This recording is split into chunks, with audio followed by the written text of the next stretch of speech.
Hello, everybody, and welcome to our webinar today. Today, we're presenting MSP Masterclass, First-Hand Experiences Using AI to Transform Operations. I'm Michael Siggins, founder and publisher of the ChannelPro Network. Thank you very much for everyone being here today. I'll be your moderator for today's session.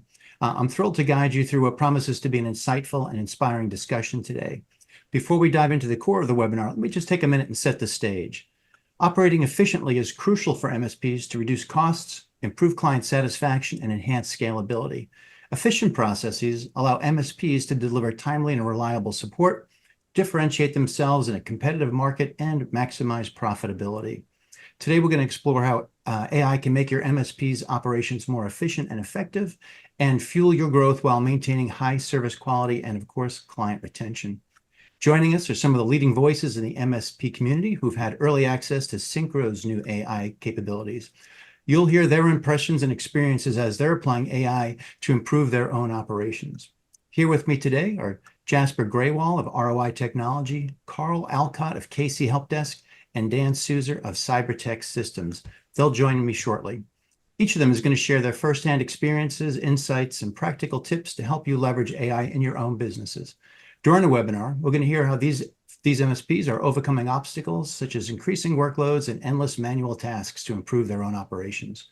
You'll learn how they leverage AI to run more efficient workflows and get valuable tips for effective ticket triaging and resolution. If you've got any questions during the webinar, please feel free to drop them in the Q&A box. We'll do our best to get to them before the end of the session today. And then before we dive into it, I would like to take a moment to thank the sponsor of today's webinar, and that's Syncro. Syncro empowers MSPs with tools and automation to run their business efficiently and to provide world-class IT services to their customers. It's all-in-one professional services automation, remote monitoring and management, and remote support software solution help MSPs to streamline operations and achieve business success. Syncro is dedicated to empowering its MSP partners to thrive through operational excellence, fostering growth and profitability. I'm excited to announce that Syncro has made a special promotion of up to 6 months free for today's attendees to make switching from your existing provider easier and much more attractive.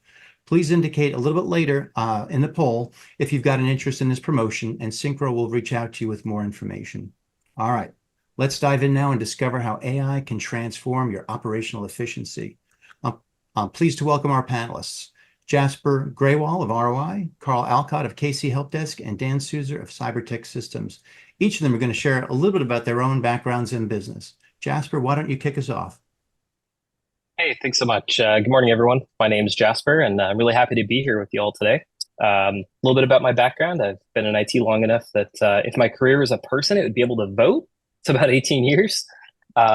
So I'm a jack of all trades IT person. My day-to-day is somewhere kind of between DevOps and leadership, but I've done the entire gamut of IT jobs from desktop support, sysadmin, IT manager, pretty much to writing my own ticket here at ROI Technology. Speaking of, we're a cybersecurity-focused MSP about an hour north of Seattle. Primarily serve SMBs kind of in and around Washington State. I'd say we're pretty much middle of the road in terms of age. We've only been around since 2014, but we try to sit out in the front in terms of security and innovation. I'm really looking forward to sharing some insights, maybe swapping some stories with Dan and Carl, or maybe some of you guys in the chat. So yeah, thanks so much for having me. Thanks for being here, Jasper. Next up is Carl. I'm Carl Alcott. I've worked in the industry for about 20 years now, spending most of the time in the K through 12 education sector, performing most of the roles like systems and network administration, and just kind of working my way up into IT management and all the glories that entails.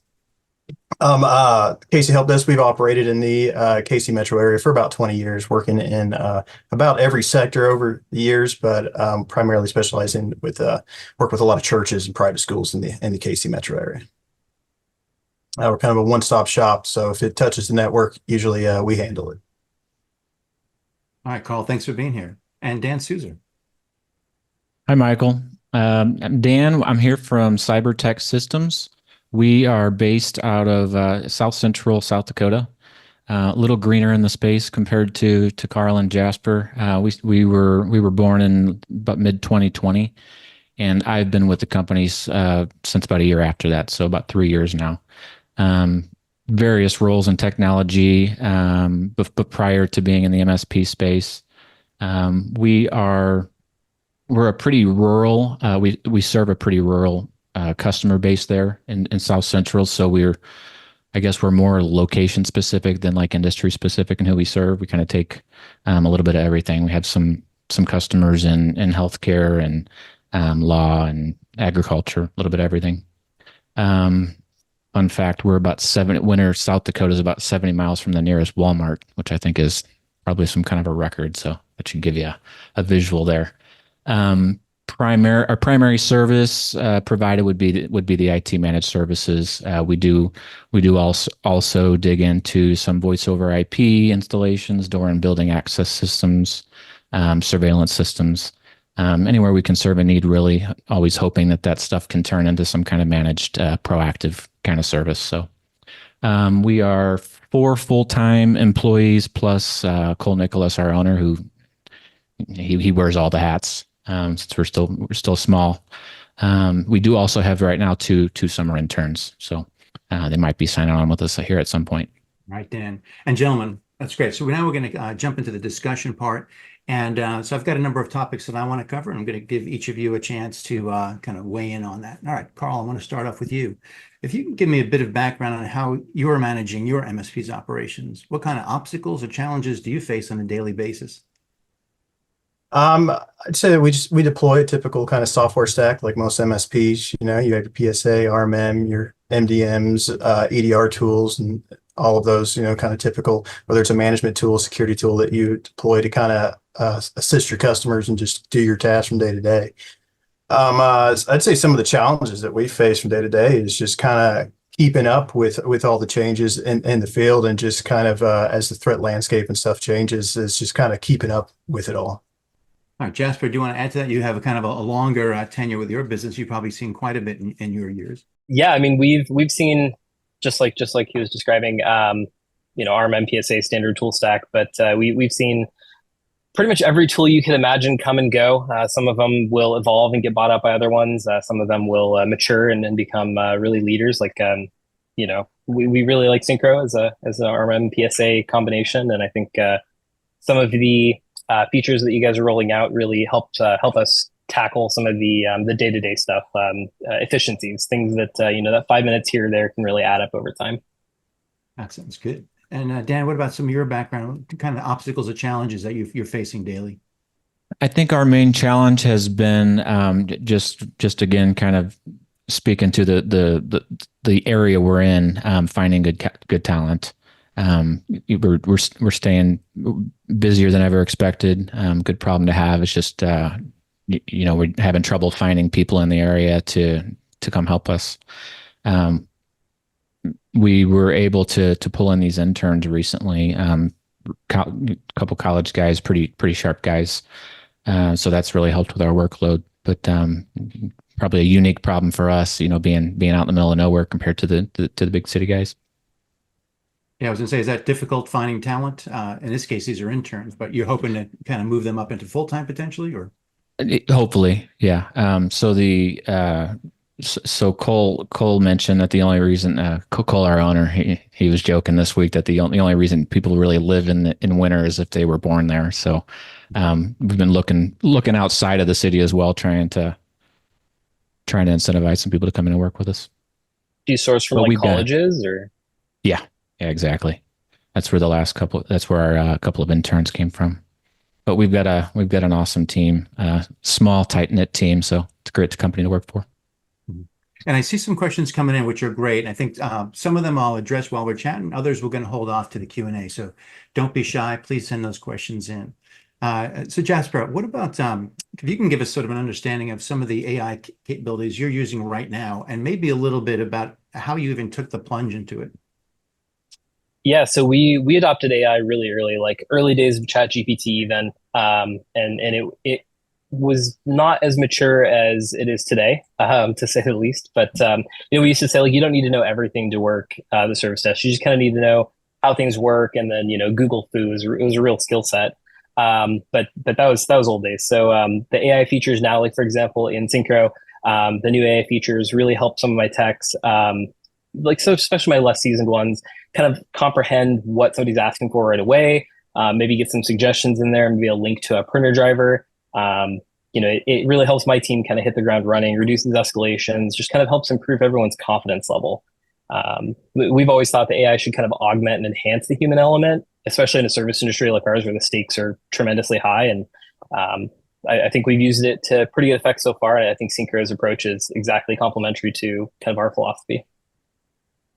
Dan, how about your embrace of AI? Like, kind of when did you start using it, and how has your use of it evolved, if even it has evolved over the last year?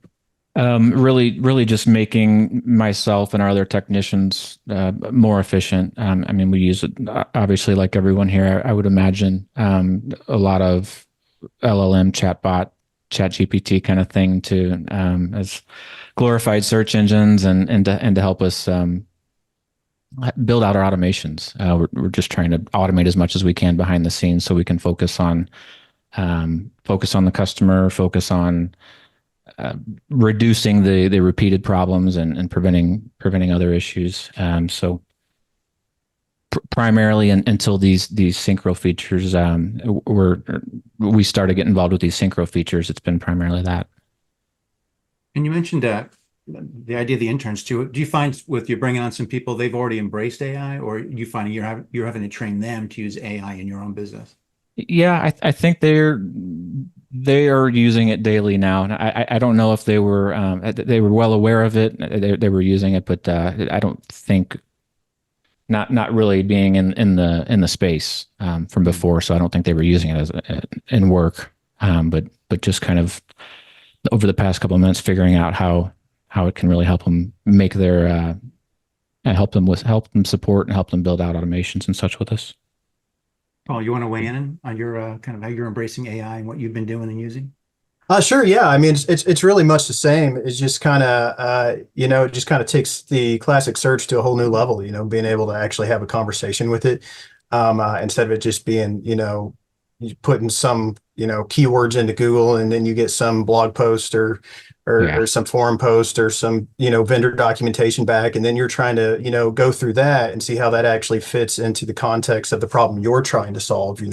It's rare that you find that answer and it's just perfect. A lot of time you're taking pieces from here and there, and being able to just sit there and have that conversation with it and say, yeah, that didn't work, or just ask it, why should this work this way? It just adds kind of a whole new level to it, and it helps you just get through things so much faster.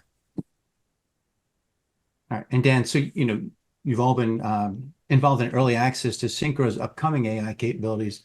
How do you expect them to impact your business, and what are you most excited about from those tools? We're real excited about all of the features that are coming out. The smart search, especially, that's going to give us. So we use another documentation system, and in the past it's been kind of tricky to find what it is you want to find in terms of ticket history, things, existing problems, and if they might be related to whatever incident's coming in at the moment.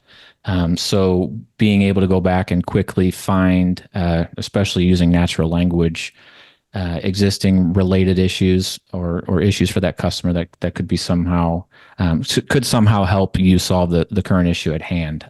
That's going to be big for us. One of the hard things about the traditional way of searching is you kind of have to remember what the ticket was, or remember some keywords, and that's get that right recipe for finding the exact ticket. And now with being able to use natural language and just kind of get close to the general idea of what you're searching for and have it come up for you, that's pretty cool about that smart search. Other than that, the ticket categorization, the Syncro ticket categorization, we're excited to see how we might get creative in using that with some automated workflows in the future, with just potentially automatically assigning certain tickets out to certain technicians based on their expertises, or automatically suggesting fixes based on how the ticket's categorized. That's going to be big for us.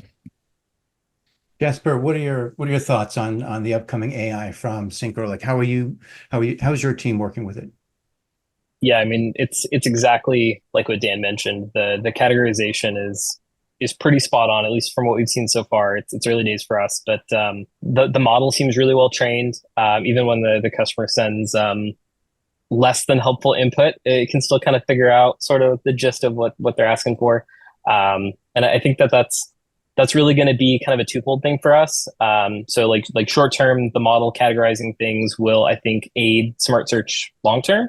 Um, the smart search, like Dan said, natural language, being able to say, hey, find me that ticket from, so and so where I was working, they got this error message, especially junior techs that don't maybe have the same like rapport or experience working with some of our customers, being able to find that data 6 months, 8 months, a year down the road and being able to figure out that solution. It's really replacing, Googling and trying to find something similar on like Spiceworks with, hey, here's data from our real world situations and let's use that and make that actionable. Carl, did you have anything to add? Just ditto. I think they're both spot on. The only thing I'll add is I'm just excited to see kind of where it goes from here. I can see the potential. And so it's just going to be really exciting to see how all this unfolds over the next, 10, 20 years. All right. So speaking of the potential, can you tell us about, when you look to the future? So now that you've gotten a good taste or sort of an early taste of the AI and the capabilities, where do you think for your own business this is going to go? How is it going to improve your business and even to help your customers? Well, I think it'll just help us continue to be more efficient, especially as the product continues to mature and just get better. But not only that, as you begin to see integrations between products and things kind of talk to each other. So, it'll be neat whenever, the AI within Syncro, if it can pull, information from our documentation platform and, other sources that we kind of feed into it, the more kind of data you can give it, then the more kind of helpful potentially it can be. Right. And how about you, Dan? As you look kind of ahead, what trajectory do you think you'll get on now that you're getting your hands really around AI? Just more and more. Well, we've been doing a lot of automation. The more it can help us with that, the better. I love to see that we're not having to go and build this out and find other platforms to do this. To help us with this, that Syncro is bringing this into the platform we already use, and all the advantages that come along with that. We'll just see what we get out of the box from the Syncro features that are here today and being improved on as we go, and we'll supplement with whatever we need to solve whatever problems at hand. All right. Jasper, how has implementing AI resulted in any improvements in your efficiency? What processes have you seen have the most positive impact by embracing the AI? Yeah, I think for my techs that have been, 10, 15 years in the job, AI is really more of a search engine for them. It's let me validate the solution that I've come up with. Let me quickly rough out a PowerShell script, and then I can go in and tweak it and make it work correctly. I think the biggest operational efficiency gains for us are from folks that have only been here for a year or 6 months, or for example, Dan's interns, giving them the confidence to say, hey, I can take this action because it's at least somewhat validated. We have security and controls in place to make sure they can't do anything catastrophic, but being able to say, hey, you can go ahead and install this printer driver. It's coming from the manufacturer. The Syncro AI has suggested the website, here's the manufacturer's website. It knows the printer model.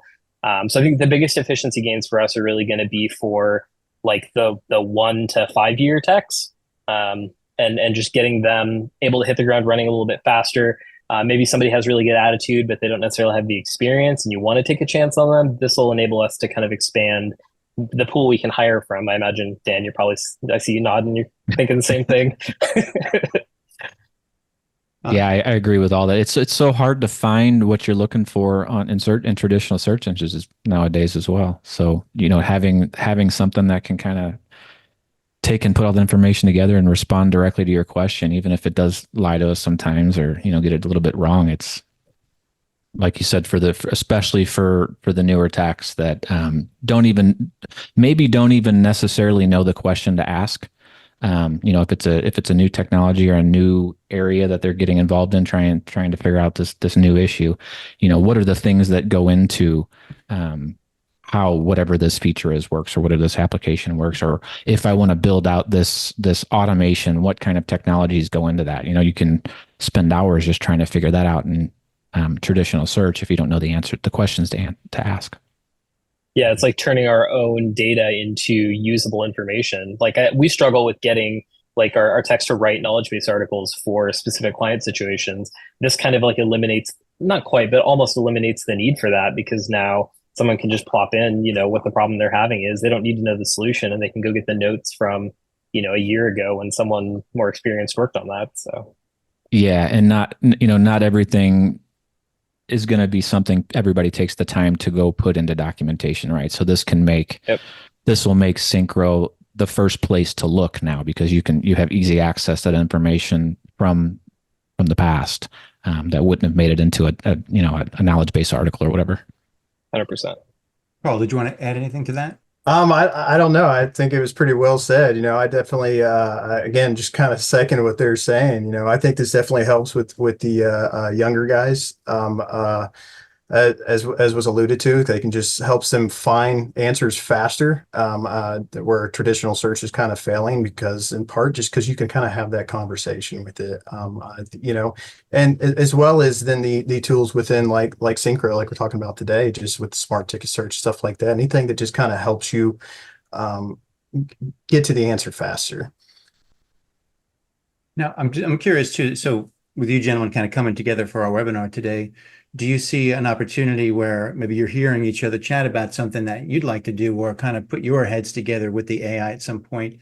Do you see like sort of your individual gains with using the AI tools as something that you would be kind of willing to share with another partner in exchange for them, kind of a meeting of the artificial minds, so to speak, because they may have experienced or gotten gains with AI that you haven't?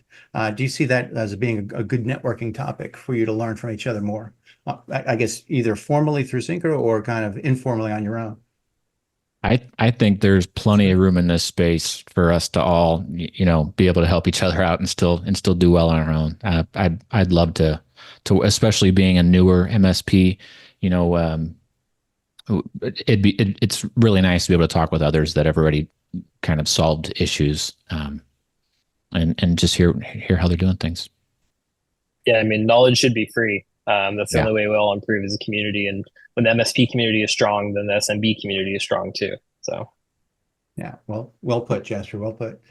Dan, how do you balance using the hyper efficient automation with maintaining personalized client relationships? Is there sort of a temptation to let technology do most of it? How do you find that right balance to make sure that your clients are still seeing and hearing from you and your team?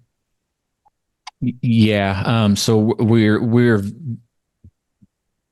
again, being in a different area, we kind of have that handshake deal kind of feel, kind of town. So I think our customers have a little bit different expectation to how we provide service as compared to a big city. We're not really focused on trying to push chat bots into the customer's endpoint and get in between opening a ticket and them finding their answer.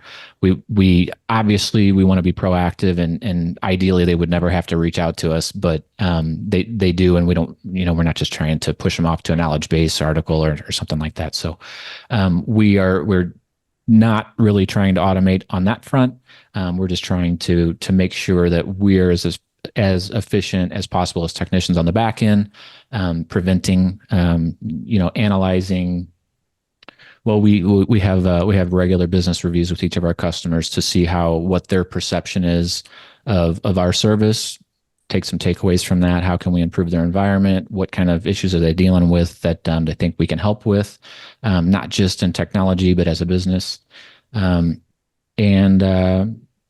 just building out those things on the back end, the automations that kind of take human error out of missing things in processes, or not communicating back to a customer timely, things like that. Just making sure we do a good job on the back end versus we're certainly not trying to have them not get to us. That's for sure. We want them to feel like we're there for them when they have issues. All right, so Jasper, I'd love to hear your thoughts on that personal relationship. I'm going to throw another flavor in there too. Are your customers asking about AI? Like years ago, they were like, did they come to you about the cloud? Like, what is it? Should my data be in there? Is it something mysterious? So I'd love to hear about you and whether efficiency is allowing you more time with customers or less, and what their take on it may be, AI. Yeah, so we don't have anyone asking us about AI specifically. I have seen a few instances where I'll get connected to someone's device and they've got like, it used to be called Google Bard, now it's Gemini or ChatGPT or something up on the side. I've seen a few marketing firms use it to like write copy, or at least rough it out. Sorry, two-part question. Um, in terms of what we think of AI, like we've always said, AI should be in support of the human element, not in spite of it. Automation, same thing. We don't want to automate ourselves out of a job. And we've really built our business on the relationships, not, the performance is there, of course, but we assign like a dedicated account manager, dedicated primary technician, and we do the same thing Dan does. We do at least quarterlies with our clients, not to give them a bunch of reports and things, but just to maintain that relationship. We want them to have that freedom to call us and not be afraid of like, oh, am I going to get a call center? Am I going to get something else? So we want them to know we live and work in the community that they're, living and working in. So it's just to boil it down, we kind of feel like AI should be in support of the human element, not in spite of it. And then same thing with automation. It should be transparent to the customer, at least in my mind. Are you guys suggesting, oh, sorry, Michael, are you guys kind of suggesting and encouraging to any of your customers for certain things? I find we try to just at least make sure they know about it, for, coming up with templates for communication, things like that. We have not. So we have two customers that actually want it completely blocked. They don't want to touch it. They're very old school. They don't want their data getting out there because sometimes the models get trained from the public facing ones. Models get trained on your data, and then you don't want somebody asking a question and getting a response about something they shouldn't know yet.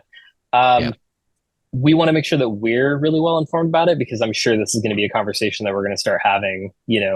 Windows 11 is going to be a forced thing in October of next year, and then you're going to get Copilot and things kind of shoved in front of you all the time. So we want to make sure we're really at the front of the space in terms of knowledge, and I'm sure it's coming. What about you? Have you had customers asking you about it? Asking us, no. We do talk about it a bit. Just let them know what the technology is about, and how they might use it. Kind of giving them those caveats. Don't put any information in there that you wouldn't want out there. Don't throw your contract in there and ask it to fix it. But for simple things like I said, drafting a template for a not very specific email or something like that, get in there and experiment with it. See if there's some ways that it can help you guys be more efficient as well. Cause it can do some things pretty well, but that's a really good point about that caveat. Make sure they know that, what they put in there is whatever you put out there to the world and the internet. No way to take it back. Right. Well, anything to add? No, it's much the same. I mean, as of yet, we've not really had any of our customers asking us about it. It's mostly just something kind of internal that we've been playing with and been able to use, to kind of gain our own efficiencies. I'm curious if either of you guys have had anyone use the image generation capabilities of any of the platforms. I haven't, but I can tell I've seen it in email chains sometimes where you can tell someone kind of like just copy and pasted the output from ChatGPT because, it'll have like the salutation and everything like twice, or the introduction like twice. They'll forget to kind of take out the extra line. So you can tell it was just like a copy and paste. But other than sometimes kind of seeing an obvious copy and paste out of it from like in an email chain or response or something, no. Yeah, it definitely has its own very recognizable flavor, doesn't it? Almost anything it spits out. So it's a place to start from. It's but it's definitely not for me. It's not a copy paste kind of thing. Yeah, I saw somebody ask that in the somebody did ask that in the chat. Yeah, there's a lot of folks keep throwing stuff in the Q&A in the chat. We got a lot of stuff to get to in just a minute or two. We're kind of at halftime, so the halftime show today is our poll. And it's a quick poll here that my colleague will bring up for you to answer. All right, now for the Q&A. So there's a lot of stuff in here. I'll try to go in a little bit of the order that they came in. So first of all, so Carl, how did you, and like kind of in your intro, you were talking about getting into K-12, and I would love to hear a little bit about that, audience. Like say, how did you specialize on education? I just kind of landed there. I had a buddy who had I went to high school with and actually completed a vocational program that they offered in high school, and then went on to some connections even through college with him. And then after that, he ended up working for a public school district, and he just kind of reached out to me as they had an opening one time. He said, "Hey, you should apply for this." I did and got the job, and I've kind of worked over in that field ever since. Oh, very cool. All right. And then so you've expanded. You have non-education customers, is that right? Yeah, it's absolutely. So I guess I should mention too, to clarify, like I've worked on both sides of it as far as like internal support as work as well as working on in the MSP side of things. And so when I first got into education, I was working on internal support. Just so happened again too, just a buddy had recommended, hey, there was a job opening at MSP. He recommended that I apply for it. I did and got the job, and just so happened that they also had a lot of education customers, and so I just kind of being familiar already with the environment, I was able to kind of just slide right in. Excellent. We got a question from Marcus asked about, and really all this is for all of you, did you train on how to use AI, or are you just kind of figuring it out as you go along? Like, where did you guys develop your expertise? Is it all kind of self-taught? Yeah, for us, it's entirely self-taught. We started with ChatGPT because that was the big popular one. We bought into the enterprise plan, as soon as it's available. We built our own GPTs so that it was kind of like validated steps and data and things. When Syncro offered, the opportunity to participate, we jumped on that. Like I said before, we want to be kind of in front of our customers. We want to be ready to answer questions as soon as they have them, in any case that we can. So entirely self-taught. All right. Another good question from Marcus. So you're finding that customers are using ChatGPT themselves almost to avoid calling a desk, and how are your call numbers trending? For us, that's a no. Yeah, no, here either. Or No. I'd say pretty much steady call numbers. Yeah. Yep. All right. Are you another question? Are you copying the AI outputs into your tickets? No. Not without sanitation. Yeah, no, Yeah. not without a lot of work. Yeah, It's a starting point, not an ending point. absolutely. It's a get the thoughts, get the head kind of working kind of thing, really, for me. Give me some ideas to run with. The closest I can say to that practice. is when using it to help kind of create documentation. Yeah, because Yeah, I've been able to framework. sit there. Yep, because you're working with it to create this step-by-step documentation guide. So oftentimes, at the end, as you're working with it, it can spit out kind of the perfect form of what you're looking for. But beyond that, even then, you just always got to sanitize the output. Yep. Yeah, it's a lot better than it used to be, but the model is still just basically a statistical model that says what's the probability that the next word fits with the previous word, and what's the probability that this output is going to be exactly what I want. So I mean, it's still just a numbers game. It's not AI is kind of a misleading term. It's not really intelligent, but Yeah. Right. All right. There were a couple of questions about wanting to get more familiar with Syncro's AI offering. And at the end of the webinar, we're going to have another poll will pop up where you can sign up and get some firsthand access to it and a demo of it. So several of you asked about that for more details. We promise you we'll get you some of that.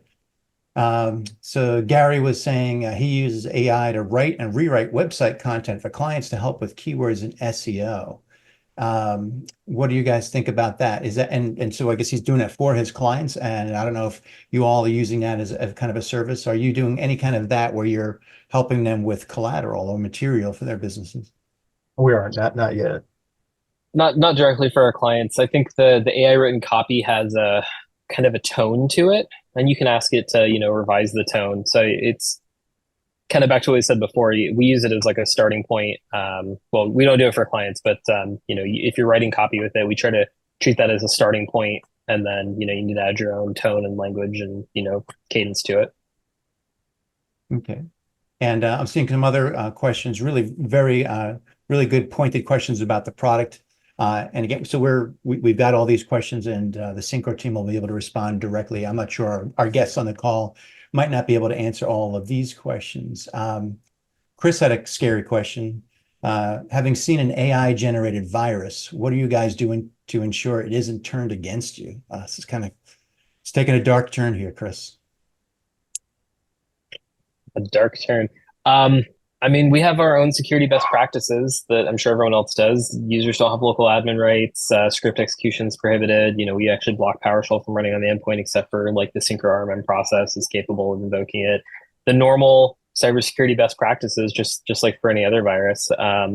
We have we have a couple of people that are allowed to write scripts, and they will use a specific GPT for where the prompt is preloaded into it to like rough draft that script, but it still needs to get vetted and validated before it gets run on any kind of production system or anything that can touch a production system. So, another question: can you describe the effort needed to properly train the AI for your specific environments?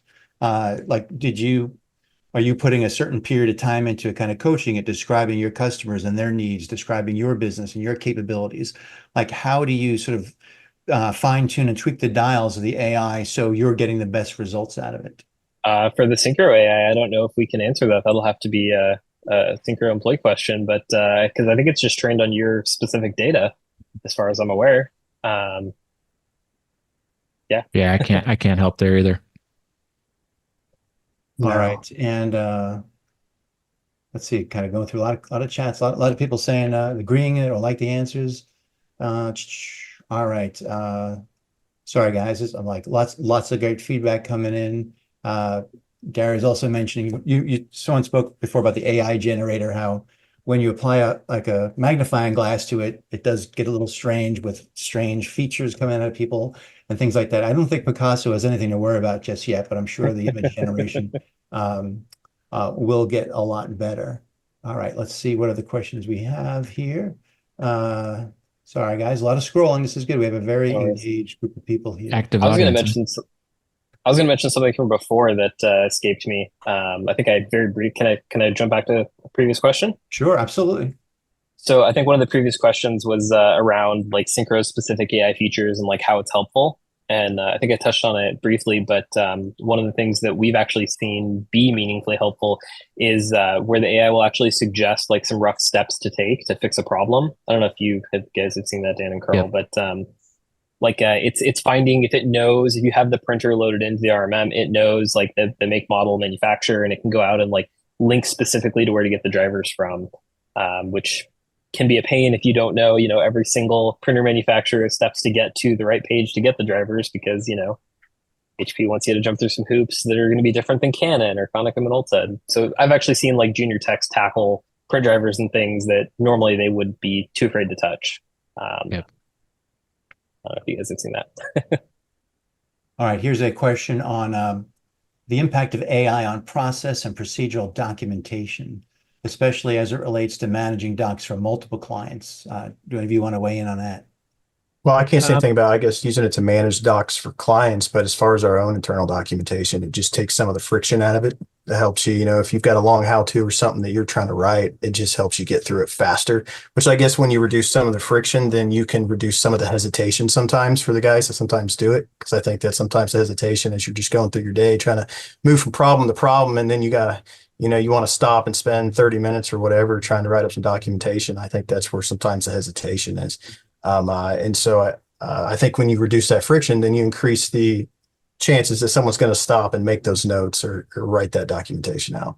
Yeah, similar to previous responses. I'll type a lot of things into GPT during the day, just to get ideas. I'm not going to ask it to write a process and procedure for me, but I will ask it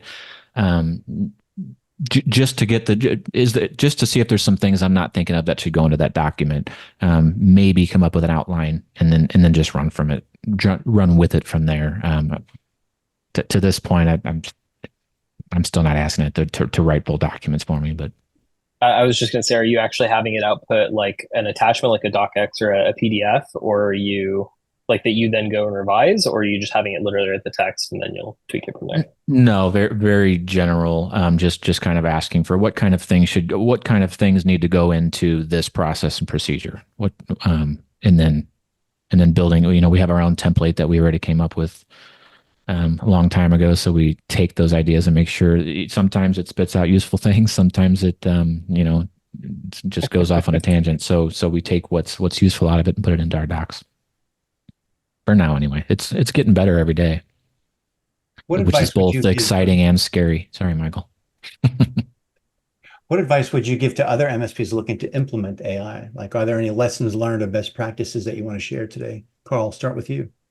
I'd say just sanitize the output. You can't just, you have to recognize what it is. These, like Jasper said earlier, it's not, AI, you got to kind of question the term a little bit. The way these large language models work, it's like you said, it's kind of just statistical guessing, kind of what's the next logical output. And so you have to you can't just blanket put something in there and then 100% trust what's coming out. You just have to always kind of sanitize the output and use it as a tool to help you, and not to replace you, basically. Jasper, what's one of your big takeaways? Don't fall for the buzzword. Look at the substance of AI gets implemented in so many different ways. Look at the substance of what it's actually doing. One product might implement it as like a customer-facing chatbot. That's completely different than another product using it to power automations. Just don't fall for the buzzword. Actually look at what, if a company is saying, hey, we have AI, look at what they're actually doing with it, because that's what's going to drive meaningful change. That's important. There's a lot of people capitalizing on just it being trendy, right? Absolutely. It's thrown into everything. Yeah. Did you guys see that news story, the car dealership that put a customer-facing GPT-powered bot on their website, and it actually like made a deal with a customer for like a new Hellcat? I think it was like a Hellcat for like $1,000 or something. I think I heard like something about that. Yeah. Yeah. Like you got to be careful. Treat it with caution, but it'll help if you're careful with what you do. I'm sure lawyers everywhere are saying, put fine print in there, like, don't trust AI, because a real human lawyer needs to be involved. All right. So, one of the key things that we're doing with AI is we're trying to get, increase efficiencies in our businesses, ultimately to drive, improvements to our bottom line.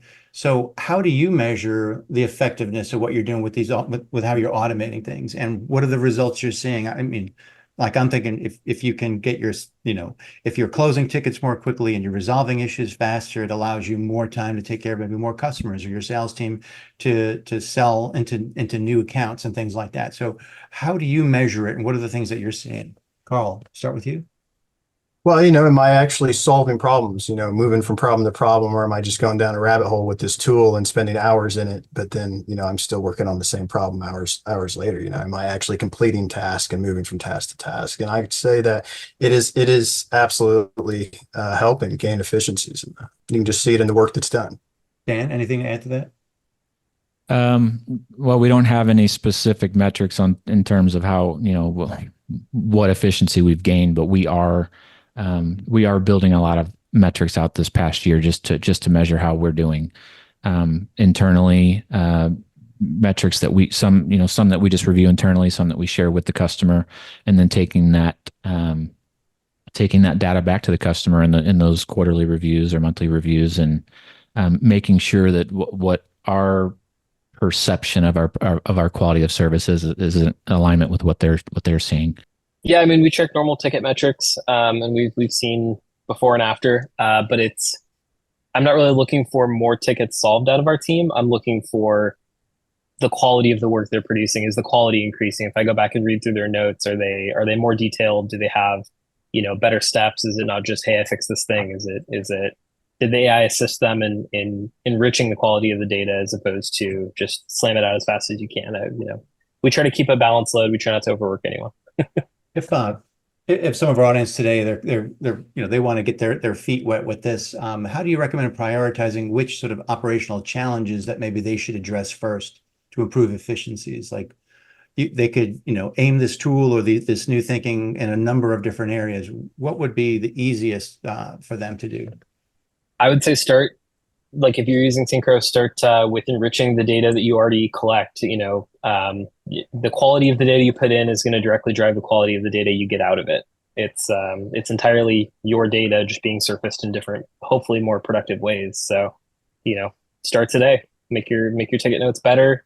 Document what you're doing a little bit better, and when this is ready for you, you'll get better data out of it. Yeah, just figure out what issues you're trying to solve. Start looking at the data and build on it. Like, you don't know if you're not looking at a metric, if you're not looking at the data, then it must not be really important to the business, right, for you. So got to get the data and figure out how to make it useful. Yeah, I'd say just ditto. The more you can do to kind of within the product and just kind of give it good data, then the more you're going to get out of it. All right. It looks like we covered everything. If we didn't, by the way, because there was a lot of there were questions and there were insights and feedback, which was wonderful to see all the engagement from everybody. Our team will carefully comb through all the comments and the chats that we got today, and we'll make sure that anything that wasn't addressed will be addressed as one of our follow-up activities here. So we're going to wrap up right here. And as we conclude, I want to express my gratitude for your participation today, not only our esteemed panelists, but everybody in our audience today. And I want you to remember, AI is not just a tool, but it's a strategic imperative for MSPs seeking to thrive in today's competitive landscape. And what was really great today is that our three contributors today were from different parts of the country, different customer sets and capabilities. But yet each of them can really take advantage of what AI can do for them, and especially with Syncro's tools. So we want you now to put your newfound knowledge into action. We hope you learned a lot today. Whether you're just beginning or looking to optimize existing processes, please take these insights that we've covered today, and I hope you can implement them into your own MSP business. So that's it. We're going to wrap up. Carl, Dan, and Jasper, thank you very, very much for your time, and a big, big thank you to our audience. Great stuff, great questions and answers. We'll be following up, so be on the lookout for some emails from the Syncro and the ChannelPro team with additional information. And so that's it. We wish all of you a great day and your MSP continued success. Thanks for being here, everybody, and we'll see you next time. Thanks, Bye, guys. Michael.